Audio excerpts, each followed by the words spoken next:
Oops. This seminar is actually. God, did she send you hers? No. I was curious. I mean, I've seen, I've read a few other. Should we start? Yeah. Hello, everybody. It's my pleasure to announce our GSI speaker today, Sarah Hainer. And Sarah is coming from University of Pittsburgh, where she's an assistant professor and doing great work studying transcription and chromatin. And she's been actually in UPenn. She did both her bachelor's degree. Oh, sorry, Pittsburgh. Yeah. UPitt did both her bachelor's degree studies and her PhD, and she returned as a faculty in the same department. Must be very special. So during her training, Sarah worked with studying chromatin and transcription in yeast, including finding how non-coding RNA transcription is affecting transcription of protein coding genes and chromatin organization, which was very interesting. For her postdoctoral work, she moved to UMass Medical School and worked with Thomas Fazio and moved in this system in embryonic stem cell system and mouse embryos, and she studied chromatin organization in that system, and remarkably, she made a big technological advance by adapting cut and run to be used with very small amounts of tissue, actually talking about single cells or single embryos, and also the method that she used cut and run not only for chromatin modification, which is largely commercialized now, but also for transcription factors, which is a bit harder, but she perfected the protocols, and they are now and published them also. And environment in UPitt is very good, I think, for chromatin and transcription research. So she's doing very well. She's well funded and she's publishing well. And today she will tell you a story about widespread impact of nucleosome remodeling on transcription and cis-regulatory elements. Welcome, Sarah. Thank you so much. Okay, I'm really excited to be here, and thank you so much for the introduction. And Thank you. oh, sorry. Sorry, yeah. Should have done that before. Sorry, everyone.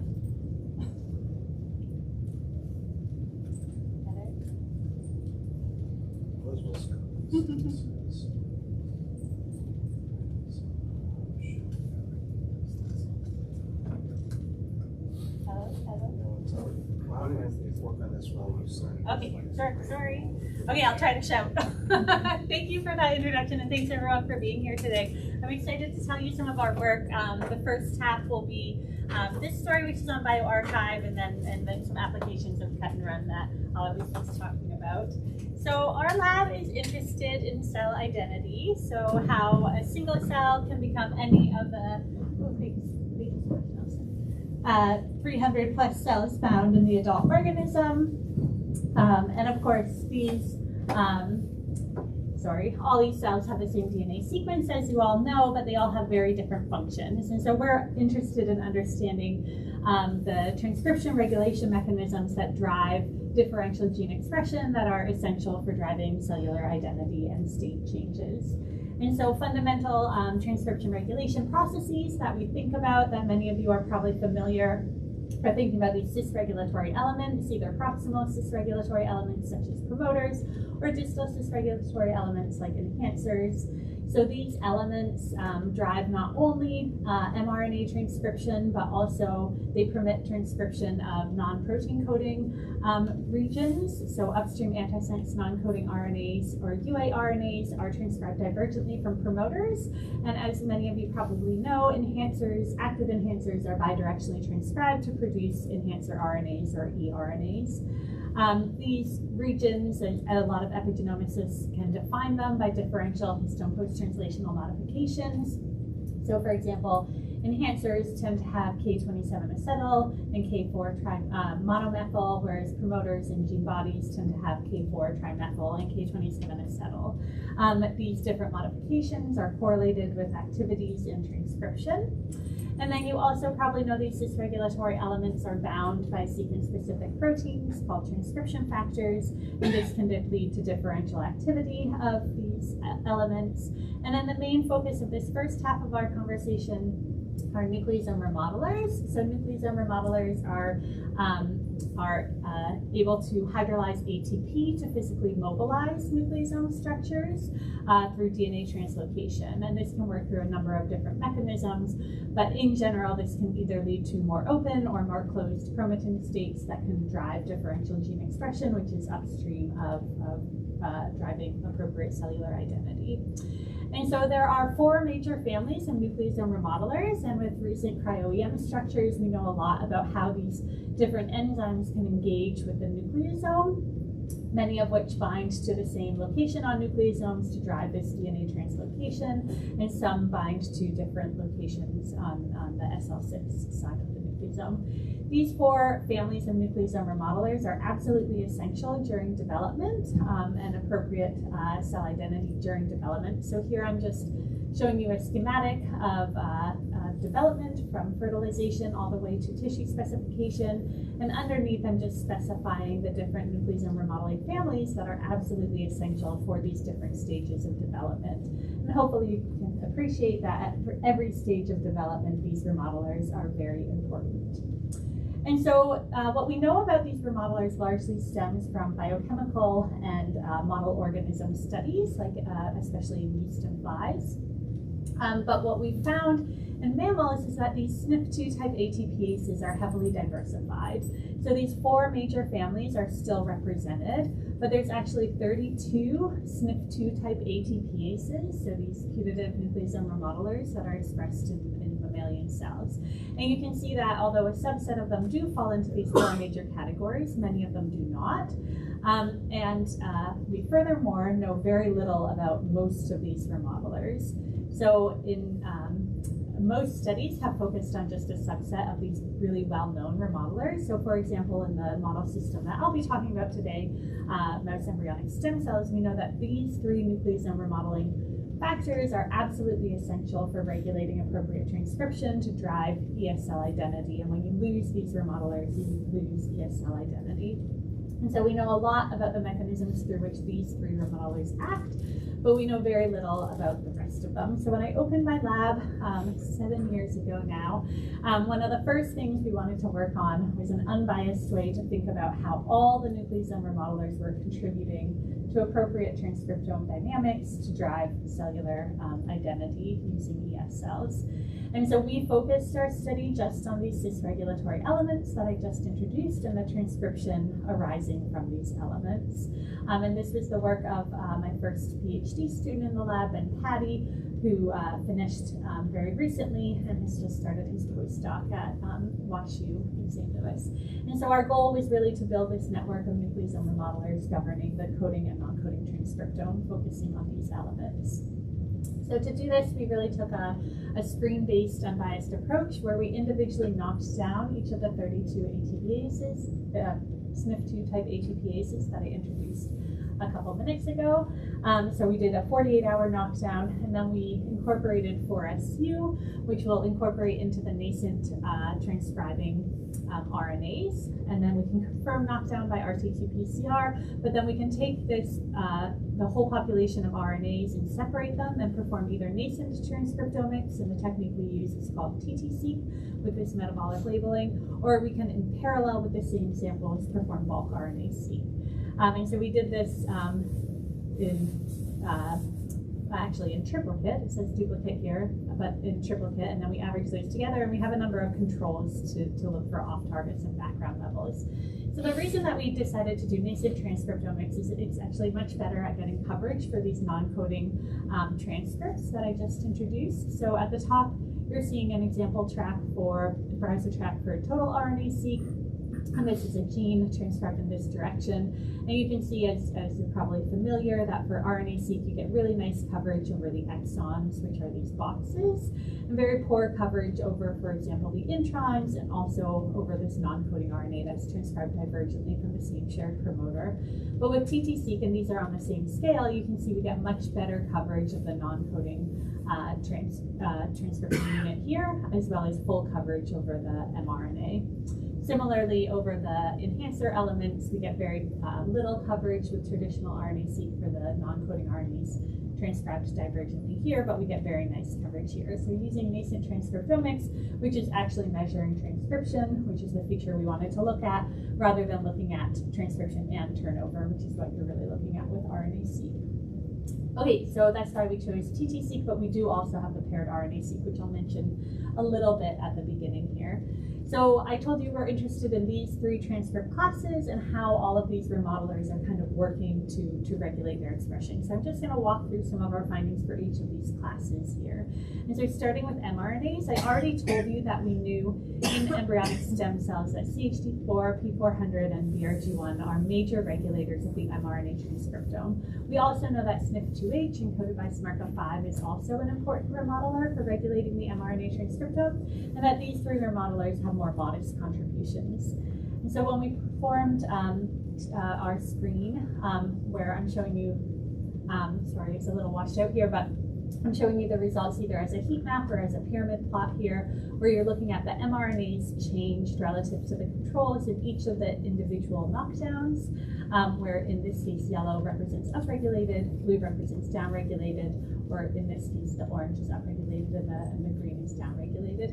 What you can immediately observe, probably, is that these four major regulators that have been previously described, so CHD4, P400, SNP2H, and BRG1, have the largest contribution. And that's also observed when we do statistical analysis looking at the remodelers that drive the variation behind the data, which these four remodelers are really driving the variation. Whereas these other remodelers, some of the ones that have more modest effects that have been previously defined, do come up, but you can see pretty modest effects of these remodelers on the mRNA transcriptome, as it turns out.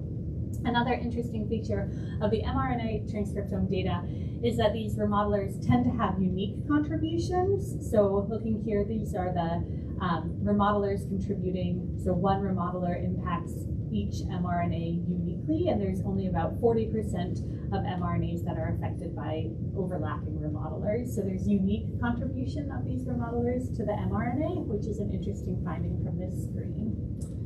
Another thing we did with these data was compared the nascent transcriptomics versus the steady state transcriptomics, which is really only good for looking at the mRNAs.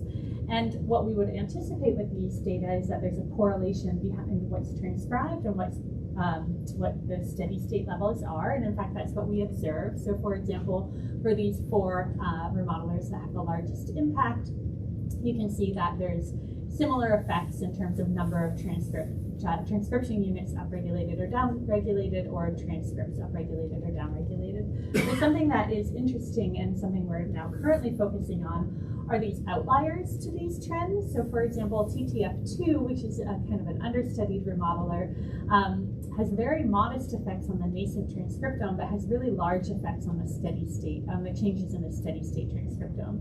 TTF2 was originally described as a termination factor, and it associates with the spliceosome, so maybe this makes a lot of sense that it's involved in RNA processing. But another factor that we pulled out, CHD7, which is part of the CHD family, has never, at least to our knowledge, been shown to have a role in RNA processing, and it has a similar trend in that it has a modest effect on the nascent transcriptome, but a larger effect on the steady state. So CHD7 is mutated in a lot of neurological disorders, and we actually think that this is an interesting potential mechanism through which it's acting that we're now actively pursuing in the lab. So I can show you these data in a more semi-quantitative way, which is looking at the nascent transcriptomics versus the RNA-seq, and this is just for one remodeler depletion. And what you can see is what I showed you on the last slide, but in this case, each dot represents a different transcript. And you can see that there's a very nice correlation between the nascent transcriptomic change and the RNA-seq change. So those comparisons were actually the same locations. But then for something like TTF2, where there's a number of RNA-seq changes, that absolutely we do not see the same transcription changes. And then I didn't highlight this on the last slide, but we have some that affect nascent transcription, I've shown in orange, but have a very modest effect on the steady state levels. And so we think these are acting at the level of transcription versus processing. So these are some interesting future directions that my lab's now starting to study, which is a lot of fun to start your lab working on a screen.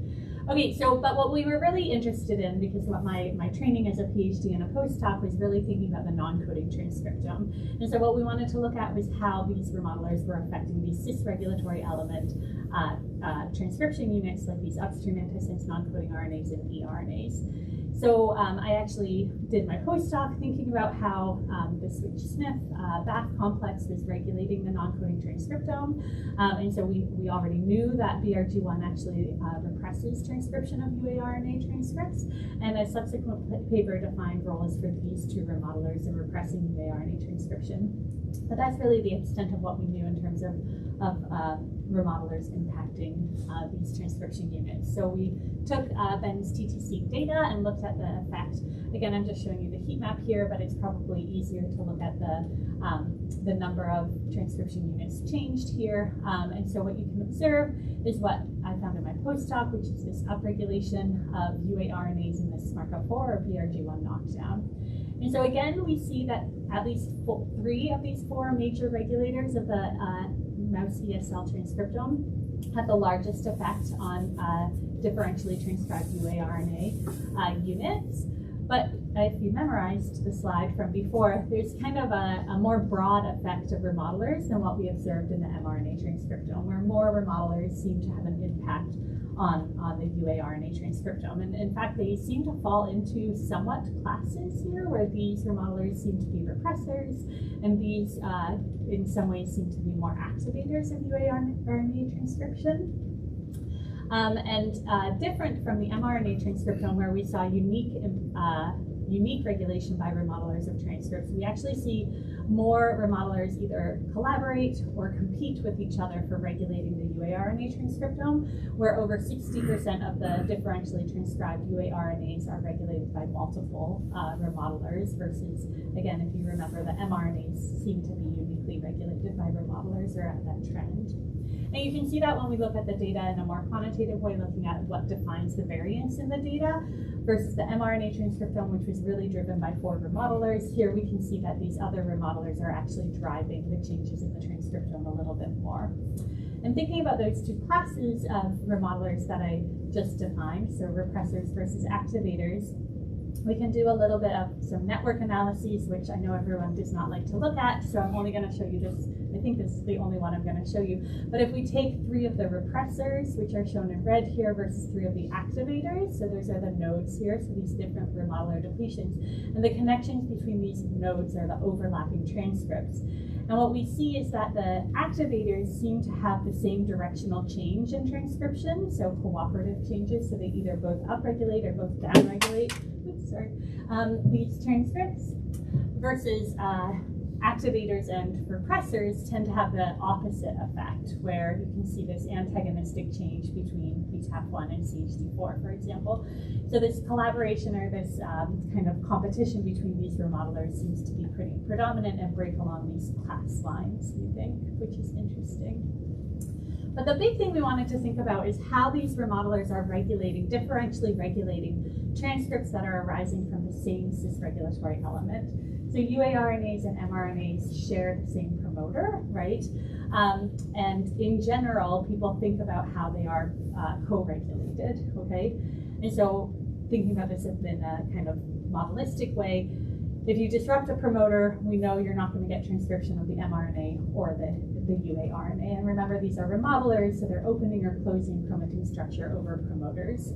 And so we anticipated that they would have the same directional change in mRNAs and UARNAs. meaning that a remodeler that affected an mRNA downregulated an mRNA would also lead to downregulation of the same paired UARNA. And this is what literature has suggested, that these two transcripts are coordinately co-regulated because they share the same promoter. So our hypothesis was that a remodeler that affected an mRNA would have the same directional change to the UARNA. And we were excited to be able to be the first to test this hypothesis with all the data that we have. And what we found was that we were absolutely wrong, which is shown in this example. So here you're looking at the TTC changes or the nascent transcription changes by the mRNA versus the UARNA for a single remodeler knockdown. And each dot represents a single promoter. And if it's blue, that means there was correlated change. So both the UARNA and mRNA were upregulated or downregulated.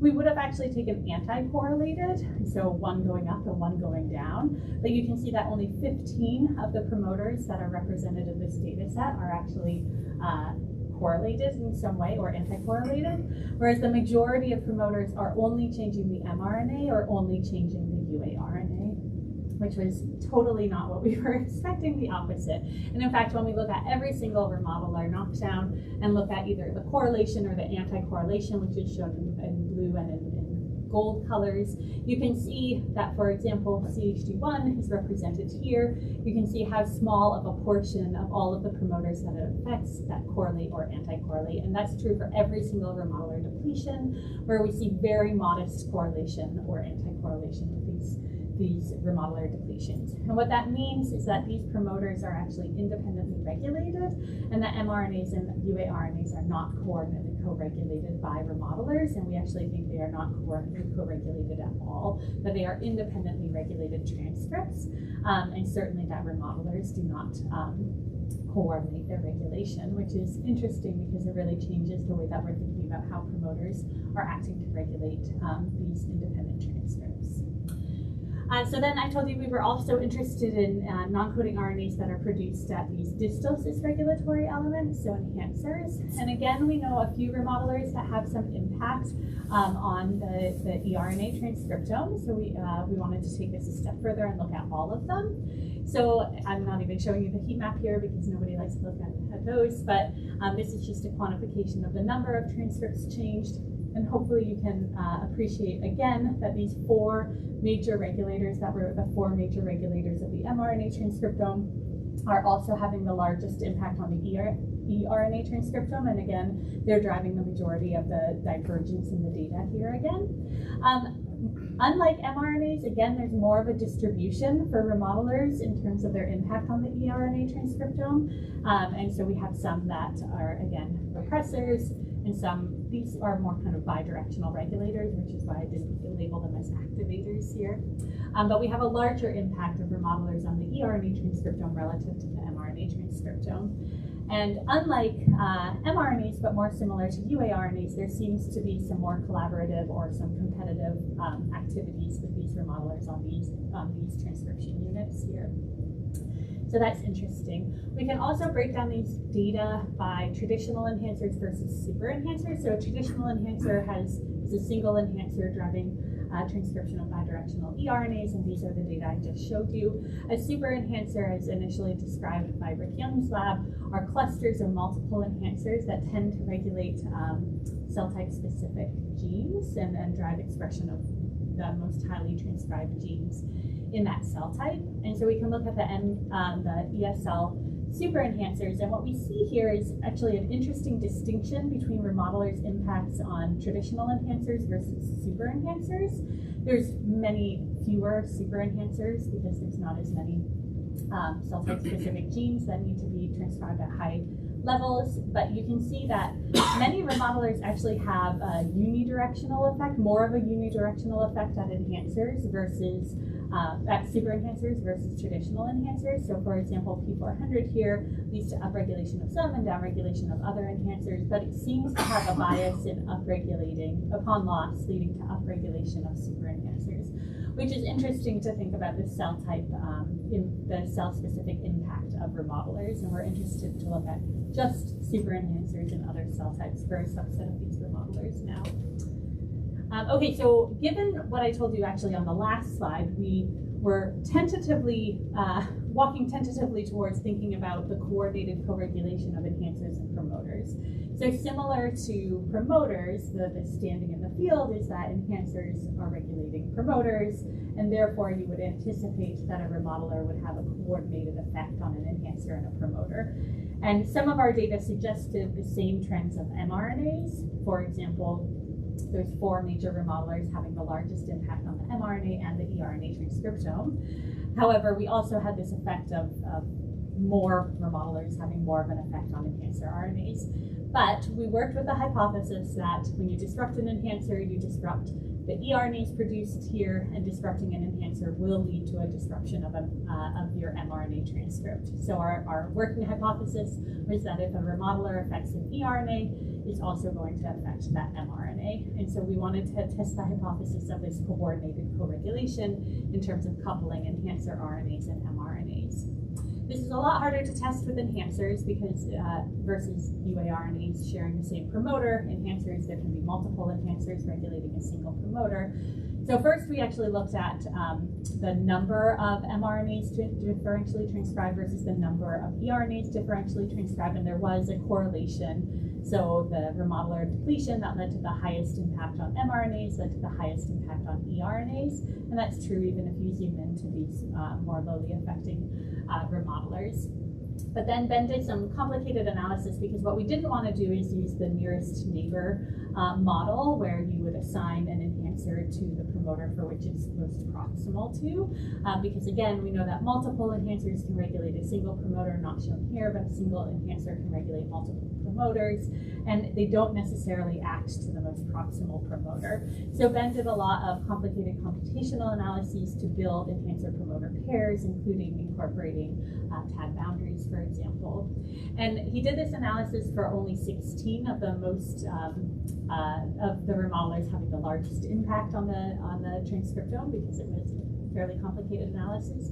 And what you can see is that there is a pretty nice correlation in terms of the mRNAs that were affected have the same shared eRNAs affected in these enhancer-promoter pairs. And so this is just an example of those data here. So for example, these are 2 promoters that you can see in control data. You do drive transcription of both of these genes to some level. And there's some, these are just pairing the enhancers with their promoter. And there's some level of eRNA transcription here. In SMARCA4 and P400 knockdown, we see increased transcription of both the mRNA and the eRNAs here relative to the control. And the opposite is true in the CH4 knockdown, where we have less transcription of the mRNAs and lower transcription of the eRNAs as well. And so there is this coordinated co-regulation of mRNAs and eRNAs by the same remodeler. So at least our working model for enhancers and promoters and what the rest of the field believes to be true, our data support.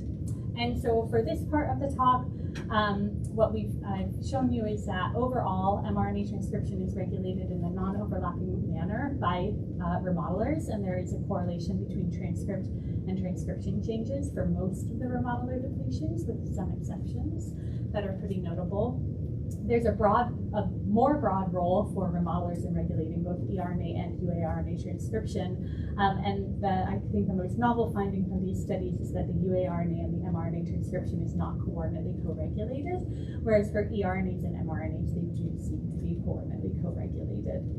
So this was really interesting, but Ben really wanted to take more of a mechanistic approach into thinking about, as I said, some of these remodelers that are much less well studied in the field.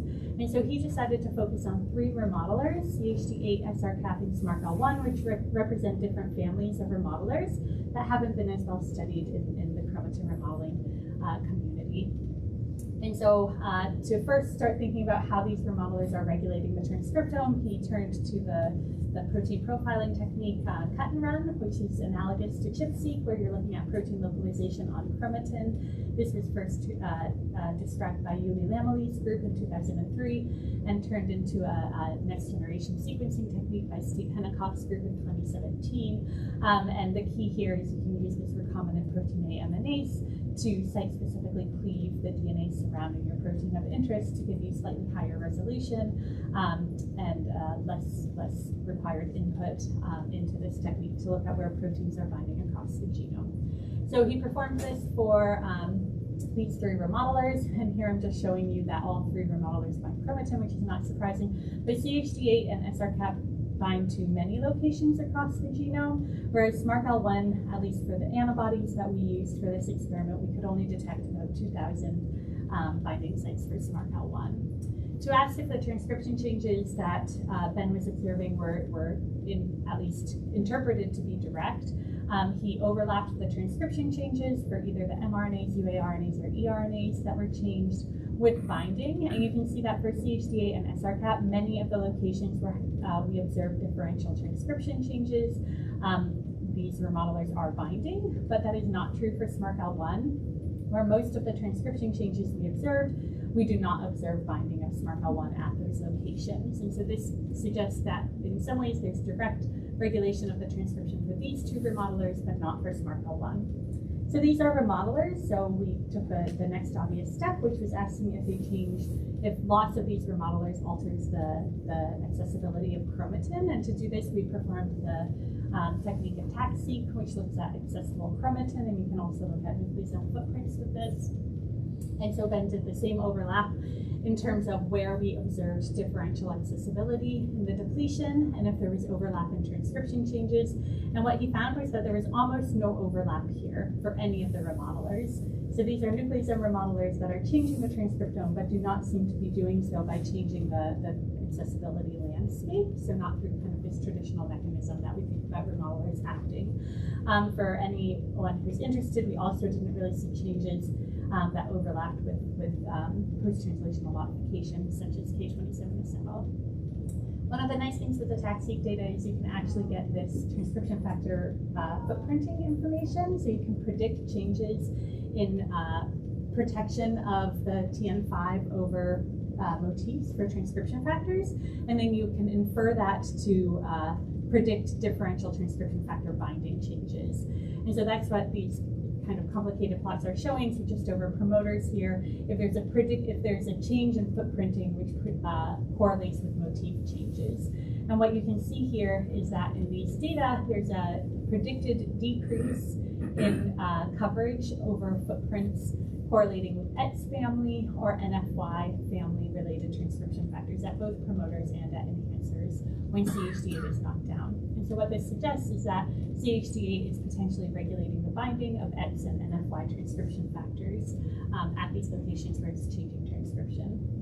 And in interesting news from previous studies, we already know that CHD8 actually positively works with ETS to drive transcription and negatively interacts with P53 to permit for repression of genes. And so this is really interesting, but because of these previous studies, we decided to follow up on NFY, which to our knowledge was a novel functional interactor with CHD8. And so Ben performed cut and run for NFYA in either control or CHD8 knockdown cells. And here I'm just showing you the differential heat map or the meta plot here, where you can see that there was a large decrease in NFY binding upon CHD8 knockdown, which is exactly what the ATAC-seq footprinting analysis predicted. Many of these locations that are losing NFYA are promoter locations, or some of them are enhancer locations, which was also predicted by our Tobias analysis with the ATAC-seq data. So here's just an example track of what we think is happening. So CHD8 is binding to the promoter of some of these genes or enhancers in other cases. It's co-binding with NFYA, either being recruited or it's recruiting NFYA, we don't know which way. But when you lose CHD8, you lose NFY binding, and this leads to a downregulation of the gene's expression in this case. So it's acting to positively regulate the genes. And so here's our working model that CHD8 is collaborating with NFY to drive appropriate transcription of genes. And when you lose CHD8, you lose NFY, and then you get transcriptional changes. Ben also looked into SRCAP. So SRCAP is one of 2 nucleosome remodelers that can actually incorporate H2AZ into nucleosomes. So P400 is the other one. And as I was pointing out through this talk, P400 has a predominant role in regulating the ESL transcriptome, whereas we know a lot less about SRCAP. And so the first thing, because of this he knew that SRCAP regulates H2AZ. Ben just wanted to demonstrate that. So he performed cut and run for H2AZ in SRCAP knockdown. And what he observed is a huge decrease in H2AZ binding, which is not unexpected given what I just told you. But what was interesting was that the majority of these changes tended to be at enhancers, either strong enhancers or weak enhancers as predicted by these Chrome-HMM mapping data. So we also took the TAC-seq data that Ben had generated and looked at the accessible changes, the predicted motifs that were changing. And so we saw the biggest change in enhancers, but we saw a similar trend, but it's more modest at promoters that are differentially changed. And this was representing AP1 footprints. And so what these data suggest is that there's increased binding of AP1 transcription factors in SRCAP knockdown, and especially at enhancers, which is, again, where we're seeing these H2AZ changes. And so we didn't perform cut and run for this because Ben wanted to finish his PhD eventually. And so instead we just looked at H2AZ occupancy over FOSS-June motifs. And what we see is that at many of these FOSS-June motifs, there's a decrease in H2AZ occupancy when SRCAP is knocked down. And so our working model, and we're still of course working through this, is that SRCAP is working through two mechanisms to regulate AP1 activity. First, it's incorporating H2AZ at sites of where AP1 binds to prevent AP1 binding. And we also think it's actually directly regulating the FOSS-June genes, so the AP1 genes. And so this is shown for an example of FOSS-L2, which is an AP1 factor. And you can see that in SRCAP knockdown, there's an upregulation of FOSS-L2. And we see this for most of the other AP1 transcription factors as well. And you can also see there's a decrease in H2AZ. It's not the best, but there's a decrease in H2AZ occupancy over this promoter as well. And SRCAP is binding here. So we actually think that SRCAP is also not only preventing AP1 from binding by incorporating H2AZ, but it's also directly repressing FOSS-L2 and these other AP1 transcription factors. And this is what, together, these are what driving the transcription changes. So the last remodeler in this story I want to tell you about is SMARCL1, which is part of this out group of remodelers that has a much lesser description in terms of the transcriptome role. But what we do know about SMARCL1 is that it has a role in, it has a repair factor. So it binds to double-stranded breaks, and it's able to stabilize double-stranded breaks and restart replication, so that when you don't have SMARCL1, you get end resection, and you have increased homologous recombination and increases in DNA instability. I already told you that our transcriptional data overlapped with the localization of SMARCL1, suggested indirect roles in SMARCL1 regulating the transcriptome. And unfortunately, we couldn't use the same approach that we used for SRCAP and CHD8 because we didn't really see any motifs changing in terms of SMARCL1. So instead, we decided to dig into the literature and think about how SMARCL1 might be acting. And we thought about the integrator complex almost immediately, because the integrator complex, which is a well-described, large complex involved in many processes in transcriptional regulation, has a direct role in attenuating the transcription of these non-coding RNAs. It also is important for processing some small mRNAs, like histone mRNAs, as well as SNO RNAs.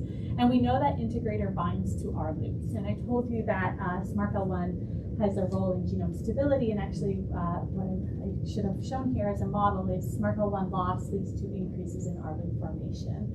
And so our immediate model was that perhaps loss of SMARCL1 leads to increased integrator binding because of this increase in R loops. And again, we don't have quite all the data to support the model that we're working towards, but what Ben found was when you knock down SMARCL1, there's this increase in integrator binding. It's modest, but pretty reproducible, and he looked at 3 subunits of integrator, both over distal enhancers as well as over transcription start sites. Oops. But the more kind of impressive result came from then digging into our transcriptional data, and I'm showing you just histone genes here. And what we see is that SMARCL1 loss leads to downregulation of histone genes in a very directional manner. And in fact, many of the remodelers have very directional effects on histone genes, and the same trend, you can look at the bioRxiv paper, the same trend holds true for SNO RNAs. And so our working model is SMARCL1 loss leads to this increase in R loops. This leads to increases in integrator binding and these transcriptional changes that we're observing. And so we're continuing to think about this mechanism. So our data really suggest major classes of remodelers, kind of the canonical pathway in regulating remodelers or transcription factors, and this non-canonical way in regulating the transcriptome, which really integrates genome stability. This is kind of just a summary, maybe I won't walk through, but we performed this large transcriptomic screen, which was a really great way to start the lab, because not only did we define these independent regulation of UARNAs and mRNAs, coordinated co-regulation of eRNAs and mRNAs, but we also have these working models for these 3 remodelers that are really understudied in the remodeler realm, as well as many directions that my young lab is going to take now.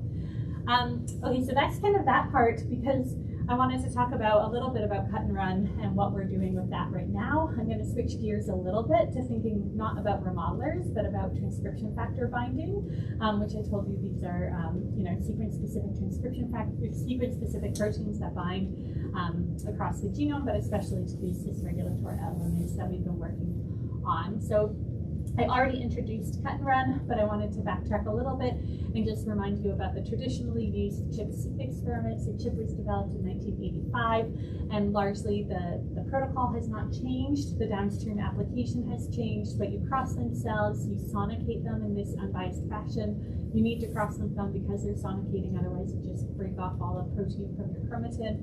And then you incubate with an antibody, and then you pull out your protein of interest. And then, now these days we do sequencing for this.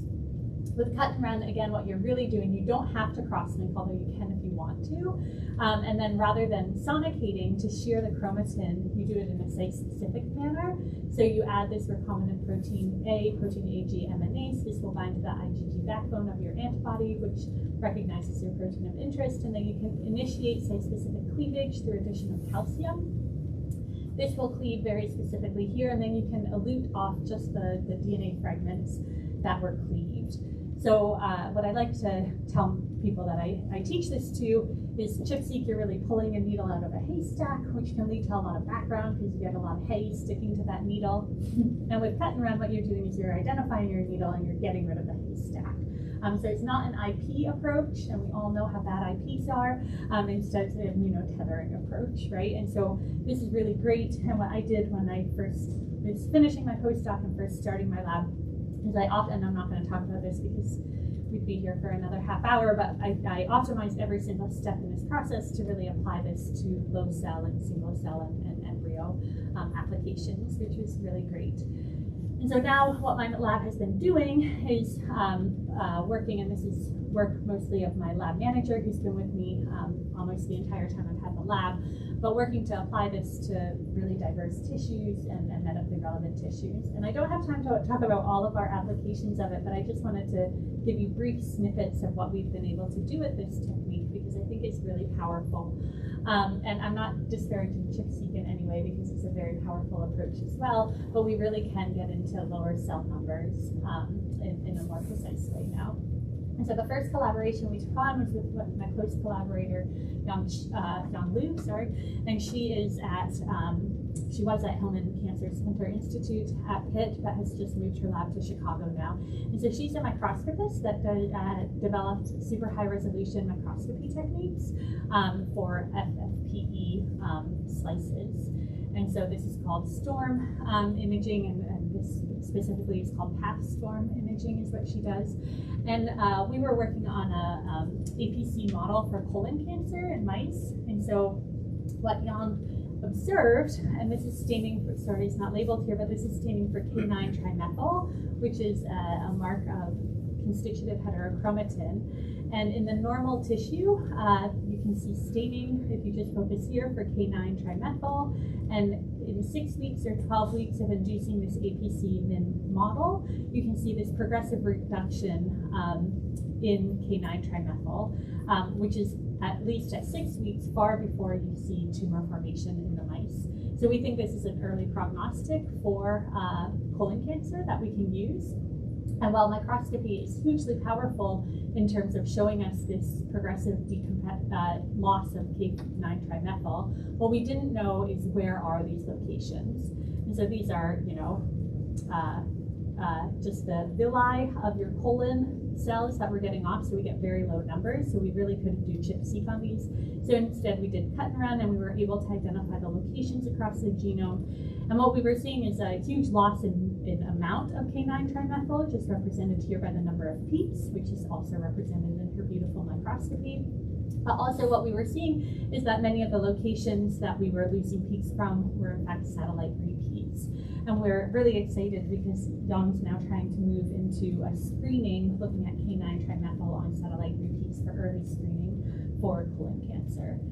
Another project that we worked on with Bali Hu, who's at the Children's Hospital at the University of Pittsburgh, and he's really interested in medulloblastoma. I have a slide, but I'm not going to show it here. So medulloblastoma is broken into these 4 different groups. So sonic hedgehog and Wnt are, as aptly named, the molecular pathways that are defective in those medulloblastomas, but G3 and G4 don't really have molecular signatures that have been classified for them. And G3 and G4 medulloblastomas are actually the most severe pediatric brain tumors that are there, and the survival rate is very low. And so what we were interested in doing was defining a molecular signature for G3 medulloblastomas. And so what we saw is that in G3 medulloblastomas, this nucleosome remodeler, SMARCD3, which is a subunit of the switch-SNP nucleosome remodeling complex, is actually more highly expressed in G3 than these other molecularly defined medulloblastomas. And so we made some mouse models where we knocked out SMARCD3, and you can see that the metastasis, which is plotted here, is reduced in these knockout mouse models. And through a lot of work that you can look at our paper on, we defined a molecular signature through the DAB-relin regulatory pathway, where upregulation of SMARCD3 leads to upregulation of the relin pathway, and this is through direct regulation of the chromatin landscape. And so these are some cut and run data, and you can see hopefully these changes in patients with high SMARCD3 expression versus low SMARCD3 expression at these 4 cis-regulatory elements.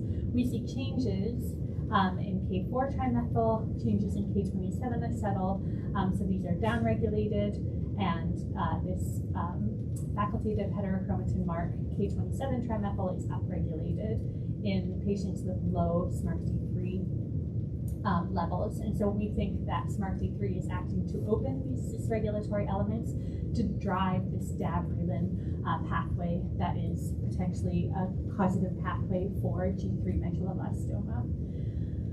In a third collaboration, we were working with Kesar Padik's lab, who is interested in this genetic disorder, ADLD. ADLD is a late onset demyelination of your central nervous system. And so actually most families have been very well described who have this genetic mutation to have duplication of your chromosome, this portion of your chromosome. And this includes duplication of the lamin B1 gene. So lamin B1 is on the periphery of your nucleus. And most families that have this disorder have this duplication. But one family group that Kesar identified actually, there's also inverted duplications that happen. So traditional duplications that are tandem, and then this inverted duplication. Any of these would lead to increased amounts of lamin B1, which the hypothesis is that that's leading to changes in the nuclei of these cells. But pathologically, Kesar identified a new family that actually has deletion of this portion of the chromosome. This region of the genome is deleted, and pathologically they showed the same demyelination phenotype. And so what we did, and I'm not showing any of the data here, but we found that this deletion is actually deleting a silencer element, and that's leading to overexpression of lamin B1, which phenocopies the duplication that we're seeing either with the inverted or the tandem duplication that we're seeing with increased lamin B1 levels. So we showed that this was a silencer element using cut and run analysis on some patient and some mice samples from oligodendrocytes from mice.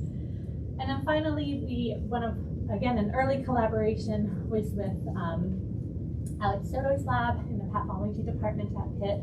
And so he's really interested in the development of cirrhotic livers. And what we found is that HNF4 alpha, which is a master regulator transcription factor in liver cells, is actually exported out of the nucleus in cirrhotic cells. And there's an increase in cytoplasmic and a decrease in nuclear HNF4 alpha. And we also saw with cut and run, and these are some preliminary data actually, but there's a binding of HNF4 alpha in healthy cells, but individuals with cirrhosis or end-stage liver disease have a decrease in HNF4 alpha. And actually this launched us to start a new center at the University of Pittsburgh called the Center for Transcriptional Medicine. And what we've been able to do now, together with Drew Weissman and Deepak Naragrath, is look at diseased hepatocytes, so end-stage liver disease versus healthy hepatocytes. And we were able to identify a transcriptional program that at its core involves HNF4 alpha. And again, what we've done, so we identified these transcriptional changes as well as some metabolomic changes. And what we've done with Drew is developed LNPs where we can introduce HNF4 alpha mRNA through LNP lipid nanoparticles. And we can see an increase in HNF4 alpha binding through cut and run in either patient samples that we apply this to or a rat model that we developed. And we are able to extend the life of these rat models through introduction of HNF4 alpha mRNA LNPs. And then you can see the kind of reprogramming that we observe in diseased cirrhotic livers versus when we apply this HNF4 alpha mRNA LNP. We can see this reprogramming back to the healthier, smooth kind of liver that we observe by treating with this transcription factor. I'm running out of time, so I'm just going to quickly go. So we've also been trying to push the technology looking at cut and run in single cells. So when I first developed this, we showed that we could perform single cell transcription factor cut and run for CTCF, which is shown here as one-dimensional heat maps, where each cell here is a single, each row here is a single cell, or this is a single cell shown as a traditional heat map. So you can see CTCF binding versus the negative control here. So what we really wanted to do here is pair this, much like single cell ATAC-seq has been paired with single cell RNA-seq. We wanted to start coupling single cell cut and run with single cell RNA-seq. And the whole concept here is that even independent single cell data are masking or obscuring what factors are driving heterogeneity. So you could take a population of cells, grow together, separate them, and do independent single cell RNA-seq or independent cut and run for your transcription factor of interest. But then you can't actually assign where your binding data is actually driving the transcriptional changes, right? Rather, if we take a population of cells, perform paired single cell RNA-seq on a cytoplasmic sample and single cell cut and run with the same cell, that then we can pair the cut and run or where the transcription factor is binding with the transcriptional changes we're observing, then we could actually say that this transcription factor is binding here and driving this transcriptional program. So stem cells are a really great model for this because they live in this heterogeneous state that is interconverted. And so we and others have found, for example, stem cells that we culture in the lab, many of them are in this state 1, which have high levels of SOX2 and high levels of NANOG, but then they transition through these levels of lower NANOG, high SOX2, or lower NANOG and lower SOX2, and they continuously go through this heterogeneous state. And these are just cultured cells that are heterogeneous. And if you perform bulk RNA-seq, I can kind of prove this to you. For example, in this state 1, which you have high NANOG, high SOX2, you can see high levels of other pluripotency factors. In state 3, it has lower levels of those pluripotency factors, but higher levels of different kind of differentiating marks. And so we can perform single cell RNA-seq, which is kind of shown here, and we've been able to now perform single cell cut and run for other transcription factors other than CTCF, like NANOG, which is shown here for just 26 cells in state 1, and you can hopefully appreciate how we have nice binding in all 26 of these cells versus the state 3 that have lower NANOG levels. We see lower NANOG binding, which is really exciting. So now we're working with a company to try to scale this up to more than single cells because we're interested in tubes in single cell wells, but we're trying to scale it up now to be able to pair these data. And so we think cut and run is pretty powerful for looking at embryos or medically relevant samples. Here are all of our collaborators, and I told you some work with Bali, Young, Kesar, and our new work with the center here. And then the first half of the work was all done by Ben, who again just got his PhD. I didn't have a chance to tell you about the work from everybody else in the lab, but I'd like to thank everyone else in the lab for all their hard work, as well as our funding sources. And thank you so much for listening. I'm sorry I went a little long. Questions? Sarah, that was great. With the lack of correlation between the mRNA and the UARNA, have you considered or can you find evidence of biallelic expression control? Maybe one allele is making the mRNA and the other allele is only making the UARNA? That's a really good idea. We did not look into that, but that would be really interesting. Yeah, no, we haven't looked into that at all, but that's such a good idea. The first person to tell me this, and this is like my 10th time presenting this. It's such a good idea. Thanks. Questions? Yeah. Yeah, so the Uli cut and run that you did for low abundance targets. Yeah. So what sort of cell numbers are you talking about? Well, so toward the end, I was talking single cells, Yeah, but with, I mean, if we can, like, if based from cultured cells, we usually start with 100,000. Okay. But with patient samples and stuff, we're often getting like 10,000 cells. Yeah, so. Do you happen to make much modifications from, let's say, a standard cut and run technique? Yeah, we modified it pretty heavily to be able to do those low cells. So there's some technical tweaks that we had to do. And if you're interested in doing it, we can talk a little bit more offline, or I can send you our protocol. Yeah. Yeah. It's too boring to talk about. I was wondering about the big bulk of chromatin remodelers that don't seem to have much of an effect in ES cells. Could you speculate why that is? Like, are those essential genes? Or is it a different cell type where they primarily function? Yeah, so certainly we're only looking at ES cells, and that is a caveat here, but certainly in other cell types, some of the remodelers have bigger effects. So for example, CHD4 is the major subunit of the NERD complex in ES cells, but in neural and other ectoderm cell types, CHD3 and CHD5 are upregulated.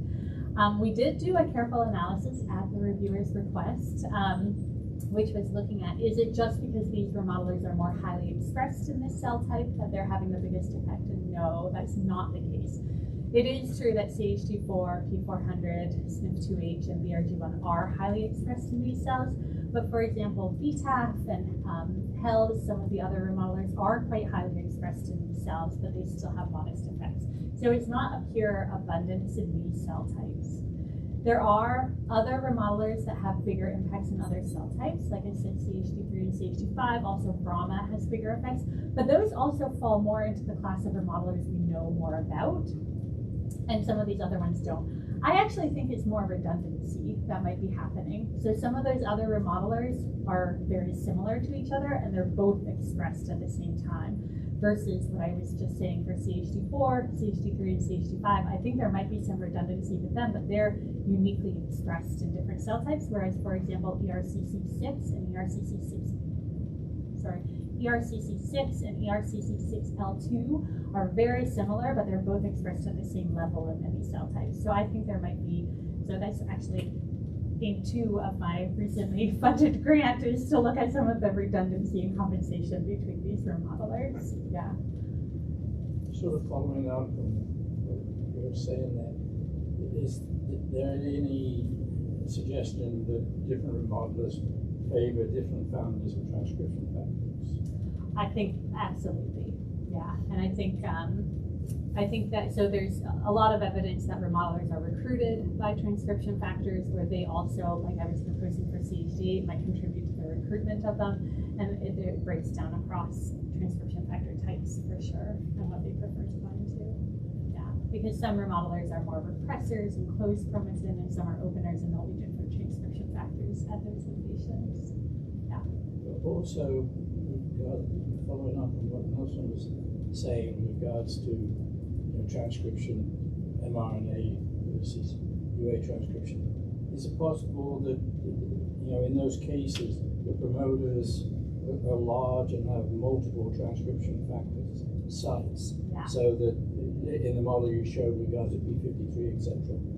In one way it represses, in one way it activates. If you got transcription factors binding that drive transcription this direction, then we're going to see the opposite. Yeah, I think that's actually exactly the case. So I think for, in the last 20 years, people were thinking about it as like one homogeneous unit. But we know, and so it's not we were surprised by the result, but now thinking about it harder is not that surprising. There's two separate pre-initiation complexes that form to drive mRNA versus UARNA. It's not that like the mRNA pick just turns around and transcribes the UARNA, right? So it's different transcription factor. There's a different pre-initiation complex, so there's most likely different transcription factors there. Now, can we assign which one? I think we would have to go into the larger promoters, because smaller promoter sequences, it would be hard to necessarily assign which motifs or which transcription factor. But if we looked specifically in large promoters, that might be an interesting way to do that. Yeah. Okay, thank you very much. It was great. Thank you.